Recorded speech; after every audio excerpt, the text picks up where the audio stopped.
Regulators, round 2. Hey, the last video got cut off, so I'm back, clickety clack on the track. It is still May 6, 2019, and, let's see, where was I? So the last video was about how true targeted individuals are being hunted right now. That sounds like a negative thing, and it's not fun. But it's actually positive because it shows who we are in Christ and that we have been chosen by the Most High. And we're not perfect. We slip up. I came on and I've admitted several times that I've slipped up and drank. That's for some reason the one thing that hasn't completely been taken from me. And I've asked the Lord because I used to be a big mess, a big partier back in the day. And all the other things that I used to do that were not pleasing to the Lord, I don't have a problem walking away from. There's a few that come and go from time to time with a temptation, but I can always overcome. But this one, drinking, has been a thorn in my side. And I asked the Lord, why can't I get rid of this? And he said, my grace is sufficient for you. And when I look back on the times that I've drank, it's always the same thing. I haven't had any sleep. This last time I slipped up, I had been traveling for a day and a half, and I hadn't slept in 2.5 days.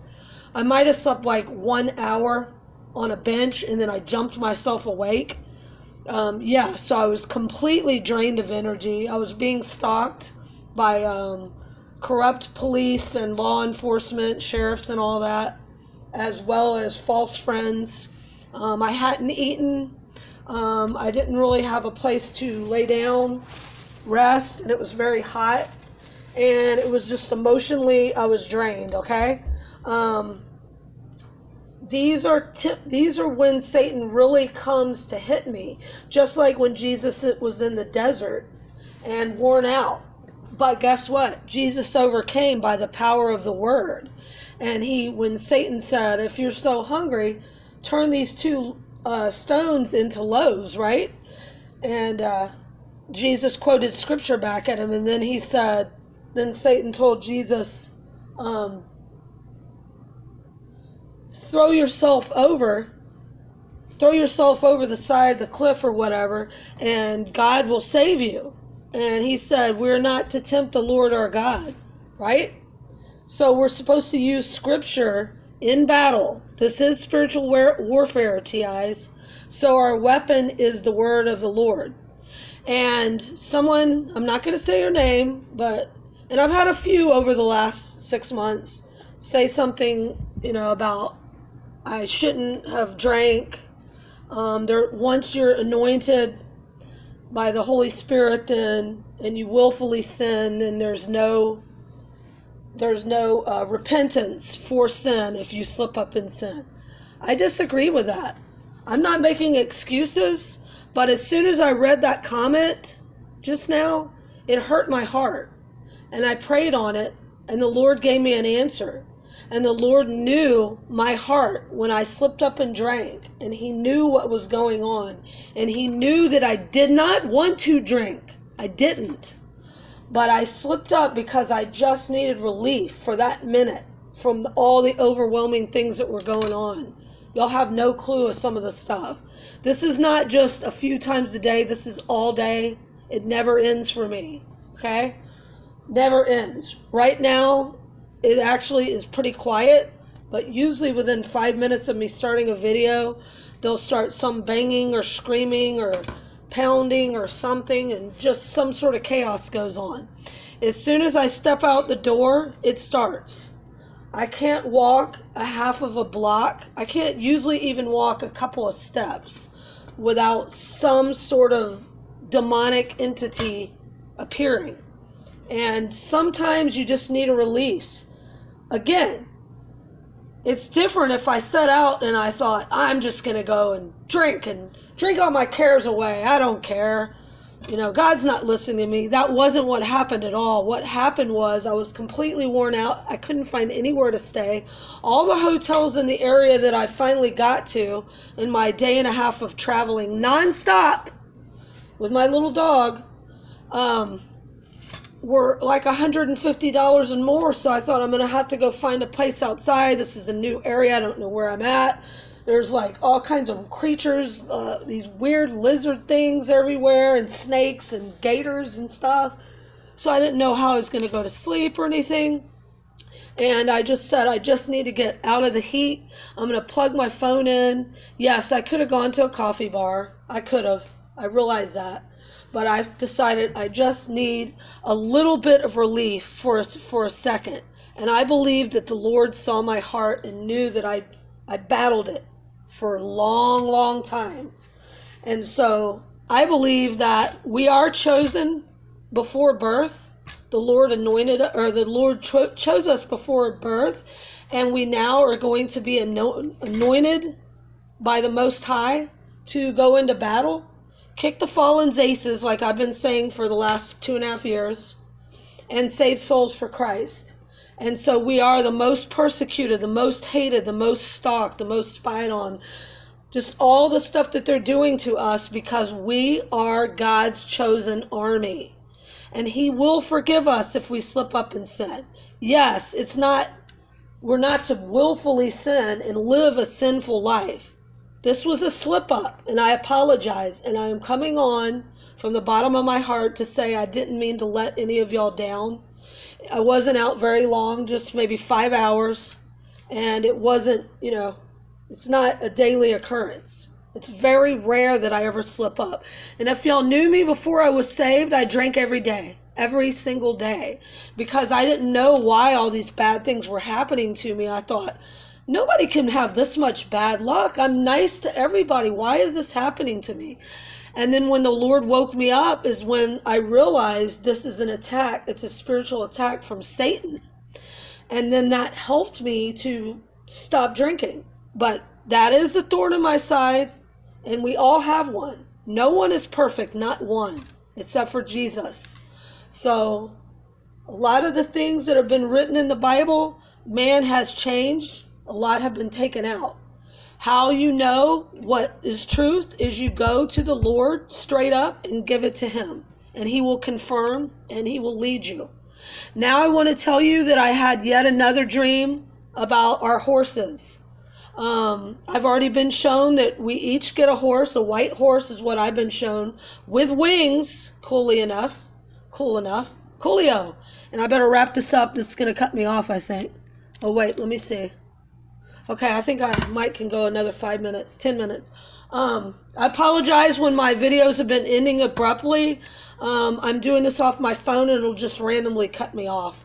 I need to get another laptop, and I pray that some funds will come in where I can have a room for at least a month and not have to go here and there and everywhere, and maybe be able to get a laptop. But in the meantime, we do what we can, and this is how I'm trying to get the word out. I had a dream about a week ago. Jesus came to me in the dream. This is only the second dream that I've ever had about Jesus, so it was really exciting. And he looked exactly the same as in the dream before that I had about a year ago. And I can't remember if he even said a word to me. It was just like he wanted me to know he was with me. And this is after I just had a really bad, horrendous streak of attacks. And I remember that there was people coming against me, and they were in a crowd, and they were surrounding me in a circle. And I believe it was a witchcraft or Satanist circle. I believe they were trying to do some sort of a curse while I was asleep to me. And Jesus appeared by my right side. He was by my right side, y'all. And at first I felt like, not fear, but like stress coming up in the dream as all these people surrounded me, and they were all like saying mean things to me. I can't remember what they were saying. They were getting closer and closer, and I couldn't really breathe. They were like it was almost like a suffocation, like claustrophobia. And then I remembered to speak the word of the Lord, speak God's word. And I said, I rebuke you, Satan. No weapon formed against me will prosper. And then I said some other scripture, which I honestly don't remember, but I know it was scripture. And Jesus was standing beside me, nodding with a smile on his face, nodding like, yes, daughter, you got it. and I woke up. So that was pretty cool. And then a few nights ago, I had a dream about a barn, which I've had several dreams about a barn or a horse being in the barn or a barn being empty and my horse was supposed to go in it. And that was another one of these dreams. And I haven't had one in a long time, so I know it's getting really close. That God's army is about to mount up. Regulators, mount up. And all I remember of this dream was, unfortunately, wasn't anywhere where I could have some place to write this down. And I was really exhausted, so I can't remember a lot of it, but I just remember there was an old barn with it was like cedar wood. It was a really beautiful, old, unique wood. And I believe it was cedar because living in Louisiana, I know about the cedar trees and what they look like. And that's what it looked like. And it was a little barn, and it had 3 walls, and the 4th wall was open, just like in another dream I had. And there was a green field in front. And a voice told me that my horse was going to be meeting me there in that barn. So we do get our horses, y'all, and we get to rule and reign alongside of Jesus. Come back. Once we're anointed with our glorified bodies, we're going to come back, battle the fallen, kick their aces to the ground, and save souls for Jesus. Also on my adventures in homelessness and targeting, I've been witnessing to many homeless.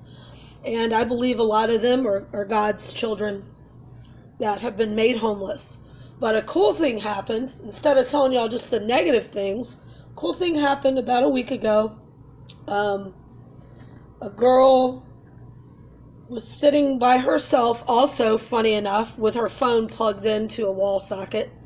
And her and I started a conversation, and I felt very good energy coming off of her. And then at the end of our conversation, which was maybe 10 minutes, she asked if I was going to a shelter. And I must look that bad, y'all, because I didn't mention I was homeless or anything. And I said, no, I don't really trust the shelters or whatever. And she goes, good, I was going to tell you, don't go to one. And I said, I must look that disheveled. She goes, I'm sorry, you were just sitting here like me. And I said, are you homeless too? And she goes, well, I was going to go to this shelter, but I don't feel I should. And I said, no, the Lord's already warned me not to go. And she said something about God. And I said, so you are a believer? I already knew she was by her spirit. And she said, yes. And I said, just know that we're being tested. We have to go through this fiery trial to be considered worthy to rule and reign with Jesus. And he's got you. You haven't hardened your heart. You haven't sold out to Satan like the masses. And she had tears in her eyes. And I gave her a couple of dollars because I don't have very much. Thanks to a few of y'all, I did have a little bit to eat and stay off the street for a week and a half. So that was a big blessing. But I gave her a little bit, and we're not to brag about what we do. So I very rarely ever say this, but it overwhelmed her so much that she started crying, and she gave me a big hug. But it wasn't the money as much as it was that I told her that she didn't harden her heart, and that this was a testing, and that she'd been called by the Lord, and she said she really needed to hear it. That she didn't have anybody to talk to, and she was also isolated. So there's a lot of us out there, y'all. Reach out to those that are in need. Reach out to those that cross your path that the Lord tells you to speak to and witness to. Even if it's just a hug or a smile, or tell them that they're blessed and that Jesus loves them. Whatever you can do. That's what we're here for. We're here to shine our light. And at the end of our conversation, I said, by the way, you're an angel. You're an angel unaware. And I really believe she was. And like I said, I very rarely tell people that. And she goes, no, you are. And we both smiled, and I said, we'll see each other again. And she nodded. So it was pretty cool. But here's a funny thing that happened also in Targeting 101. Also about a week ago. This all happened within a 3-day period, all these stories. Because then I've been sick from where I got poisoned and hadn't been able to move in about 3 days. And I always try to get out and witness, do whatever I can to bring light into this world. But I go into the Whole Foods because I had nowhere to cook anything or store it. So I was just going to get one of those little soups in there. And right as I walk in, I go, as soon as I walk past the cashier to go to where the soup is, I hear and these lights start going off like disco lights almost. And it says, evacuate the building. All patrons, evacuate the building. This is a fire hazard. There's a fire breach or some weird thing like that. I wish I would have wrote down what it said.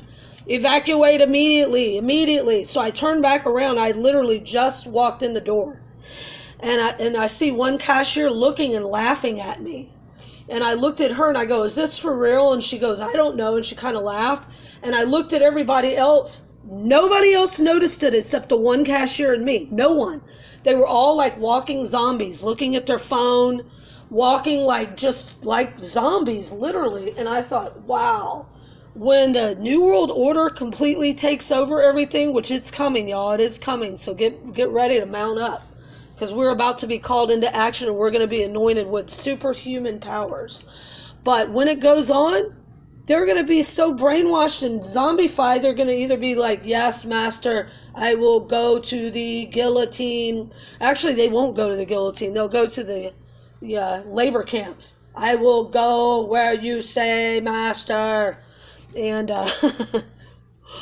or they're not even going to notice what's going on. They're going to be rounded up like cattle. So we need to pray for anybody that can be awoken at this time. But I believe the ones that are awake, this is it, man. And we're going to come back and we're going to save those that haven't awoken yet. But that's going to be after the war starts and this stuff goes down. So if you slipped up like I did, maybe it's something just as simple as you cussed or you smoked a cigarette, you got angry the other day. We can get angry, just don't retaliate. And then we forgive. Repent. Yes, if you sin, you can repent. Even if it was willful sin, I believe that part might have been changed in the Bible, because Satan uses fear and condemnation against us. And I'm not saying the person that wrote that is of Satan, but Satan spreads lies, right? And what better way than to infiltrate the Bible? And I believe that if you know the Lord and the Lord has chosen you and you haven't hardened your heart and you truly are trying to live right, He will forgive you. I'm not saying that it's you go and you be a drunk every single day. That's different. But if you're really trying and you're under severe persecution, I believe that the Lord sees our pain. And we're human, most of us. Some might be reptilians and sleep stacks. But anyway, I just wanted to give you all a little bit of encouragement that we are about to get our horses and set sail into the sunset. And yep, it's on, Pecan. God's army is being rounded up, and that's why the Satanists and the powers that should not be are stalking us so heavily. So just be aware that is why. And rejoice. Praise the Lord. Sing praises to Him. Thank Him for anything you can. Anything. Like, you got a bottle of water today. Woohoo! You opened your eyes. Your back doesn't hurt today. You have your little animal that you love with you still. And if you don't, Francine, your dog is in my prayers and is already at Rainbow Bridge with Jesus and my dog Chewy, my little Chewy, and a lot of us that have lost our pets to this satanic program. That they have joy up there in heaven and they're waiting on us. And we're going to have our little pets again. The Lord has showed me this and confirmed this to me several times. Archangel Warrior Christine Pence, shout out to you, sister. I know you're on my team and we have a lot in common. I can't wait to meet you. Prayers going up for you, and I'm so sorry. I didn't know you'd been sick and were in the hospital. And prayers for you, sister. I'm hoping that you're well and you're healed in Jesus' name, as all of us are healed and protected and anointed and guided in the Most High's mighty name. And we're about to fly like an eagle. All right, I love y'all. I'm out.